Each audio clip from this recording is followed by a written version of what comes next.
नीम आपा ये मैंने अपनी बेटियों के लिए लिखी थी, लेकिन ये तमाम नस्ल नौ के लिए है। जैसे कि मैं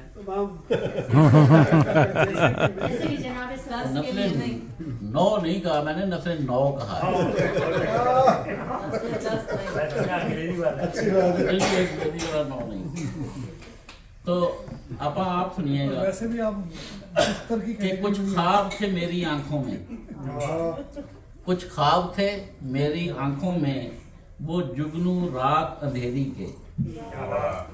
ख्वाहिश थी आगे चलने की, ख्वाहिश थी आगे चलने की। सूरज हो मेरी मुट्ठी में, किरणों को मैं तकसीम करूं। कुछ फूल खिलाऊं खार चुनूं, कुछ फूल खिलाऊं खार चुनूं, धरती को मुअत्तर कर जाऊं। ऐसा न हुआ मैं कर न सका, ऐसा न हुआ मैं कर न सका, दामन में उजाला भर न सका।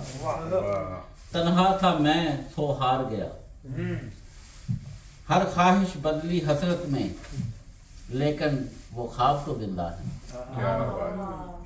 हर ख्वाहिश बदली हसरत में, लेकिन वो ख्वाब तो जिंदा है।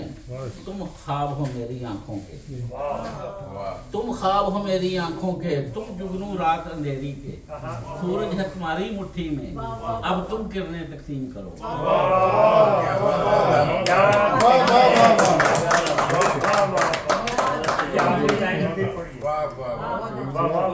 तुम फूल हो मेरे आंगन के, तुम ख्वाब हो मेरी आंखों के। तुम जुगनू रात अंधेरी के, सूरज है तुम्हारी मुट्ठी में, अब तुम किरणें तकसीम करो। तुम फूल हो मेरे आंगन के, तुम राहों से सब ख्वाब चुनो, धरती को मुअत्तर कर डालो। हैं साथ तुम्हारे हाथ कई, हैं साथ तुम्हारे हाथ कई, सजदों में गिरे कितने आंसू। हर सिमत हिसार दुआओं के, जीवन के रोशन रास्ते पर, कुछ और तो मेरे पास नहीं। अश्कों से बोझल आंखें हैं, ये ख्वाब मैं तुमको देता हूँ, अब तुम इनकी ताबीर करो।